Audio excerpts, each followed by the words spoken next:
Alors moi, c'était très clair dans mon choix de prendre un coach en dehors du contexte médical.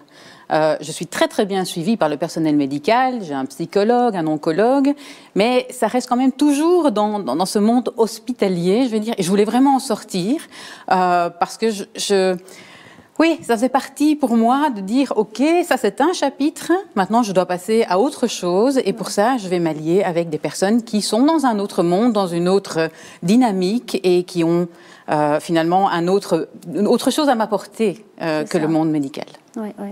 Docteur Oui, je voudrais peut-être ajouter que c'est précisément pour ça que la Fondation contre le cancer a pris une initiative dans cette matière.